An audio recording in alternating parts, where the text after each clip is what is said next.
Okay, so these are AI generated product images, and I already know what just happened. Maybe some of you got really excited, and then some of you got a little bit uncomfortable, which honestly is kind of the point.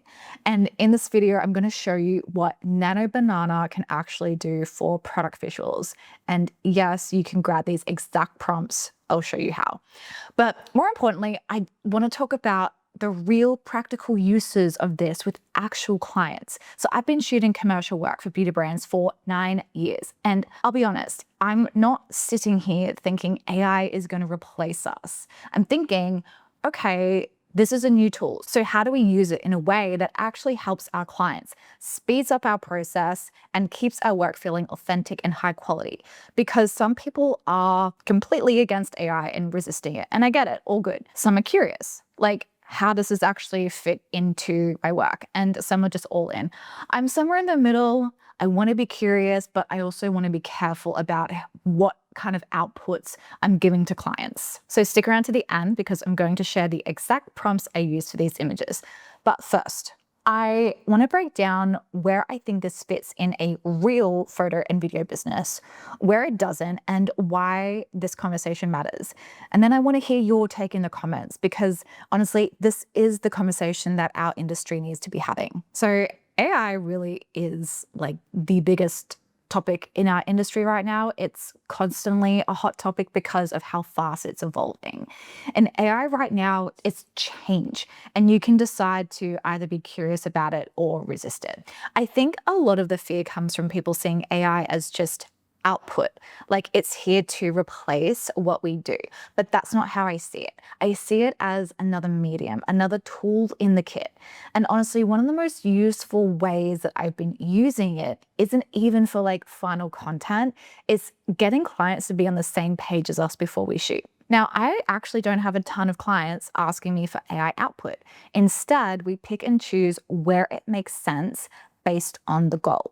So if you've ever worked with brands, you know how often you're trying to get the client to like see what's in your head or what's in their head. So you're digging through Pinterest and maybe through Instagram and you're trying to find that like perfect reference. And sometimes that perfect reference just does not exist. AI can make that process so much easier because you can literally show them, this is the vibe, this is how we're gonna light it, this is what the texture is gonna look like, this is the model's pose, their hand placement, these are the props that go with the product, this is how it all looks together. And the reason that I love that so much is because it can really cut down on so much back and forth between you and your client. So you get faster approvals and there's less of like the, can we like try a different direction? Or I don't know if I like this. I'm not really 100% when you've given them the final deliverables. So I had a client project last year. It was a movie and brand collab where the approval process was like pretty strict. So approvals had to come from the brand and then from Warner Brothers, the production company. And I hadn't even seen the movie yet, wasn't allowed. So we had to nail the world without any real references. And reshooting can become expensive and it also can take time. So it costs the brand money and time if we have to reshoot something. So I used AI to get everything approved before stepping into the studio. Everyone was so happy with the direction before we even like shot a single photo. And that's not something that you can just like pull from Pinterest because the movie was not public. There were literally no references to go off. And so that's why I think learning AI is such a competitive advantage. It makes you look good to your clients. It creates a better experience and it literally can save time and money. So you're solving multiple problems at once. Now, I get the resistance and there's a lot of fear around AI, fear that it'll start to replace our projects, fear around how it's being used, fake before and afters, deepfakes, misinformation. There are real ethical concerns and honestly, AI has moved way too fast, I think, for regulation and social norms to keep up. But as a tool for building worlds, textures, storyboarding, pitching, pre-visualization, it is so incredibly powerful. And I think it can also be powerful as final output as well, but only when it's used tastefully and intentionally.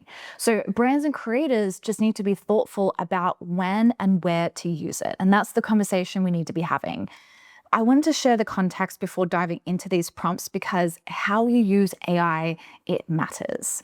So This is my fake brand I created called Glossa. Don't ask. The goal was to build out a cohesive series of images, basically a full asset library that a beauty brand would need for a product launch. So hero product shots, textures, model shots, the works. So I used Nano Banana Pro inside of Higgsfield AI. Then I took it a step further and added motion to some of the stills using Kling, also inside of Higgsfield. And it still blows my mind how far AI has come. Just the level of detail, the consistency between the photos, how accurate it is now with things like the label placement and text. And if you would love these prompts up close, there is a link in the description where you can grab them right now. So have fun with it, experiment and see what you can come up with.